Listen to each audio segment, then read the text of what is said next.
terkait apresiasi yang diberikan dari kementerian ini apa bisa diceritakan dulu nggak? Ya pertama saya mengucapkan Assalamualaikum warahmatullahi wabarakatuh. Alhamdulillah pada tanggal 1 Desember tahun 2020 kemarin pada hari Selasa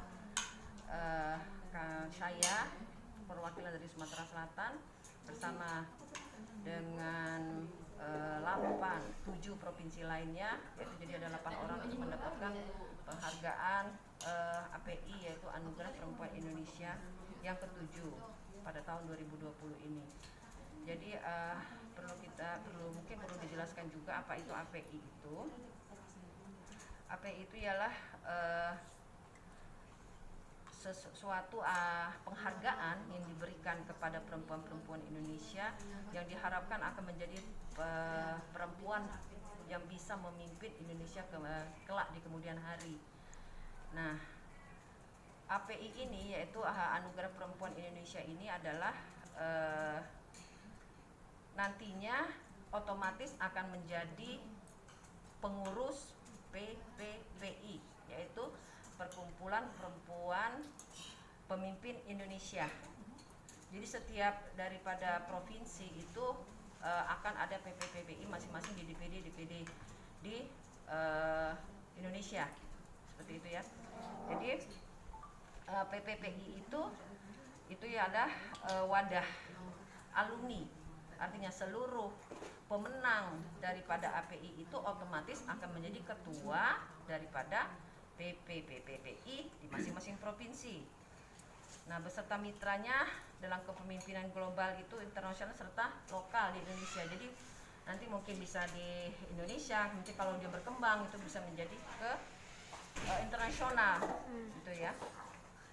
Ya tujuannya itu menginginkan pada perempuan-perempuan Indonesia itu akan menjadi perempuan yang mandiri, perempuan yang bisa peduli pada ekonomi, bisa peduli pada sosial, budaya, lingkungan hidup, hukum, dan bisa juga untuk mempedulikan anak-anak yang diperlukan untuk diperhatikan, seperti itu. Itu ditelepon sama ketua umum dari PPPI ini, Ibu Nana. Nah, mereka itu menginginkan sumbernya dari mana. Mereka berbicara sumber yang mereka dapatkan untuk ditunjuk untuk dan diangkat menjadi ketua DPD atau pemenang dari API ini dulu.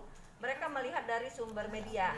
Satu, mendapatkan informasi, entah itu dari siapa, saya tidak mau juga menanyakan, mereka mungkin mendapatkan dari media dari mana, bahwasanya selama pandemi COVID atau corona ini kita Rumah Busana Tria ini bisa bertahan, bisa tetap berjalan usaha ini, tidak ada satupun yang kita PHK-kan.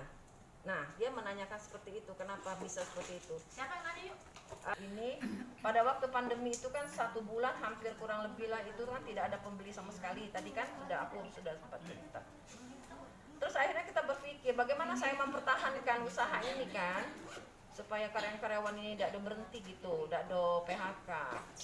Karena suami atau suami daripada mereka ini pun ada yang banyak yang sudah di PHK istilah work from home, dibagi waktu sip-sipan gitu kan.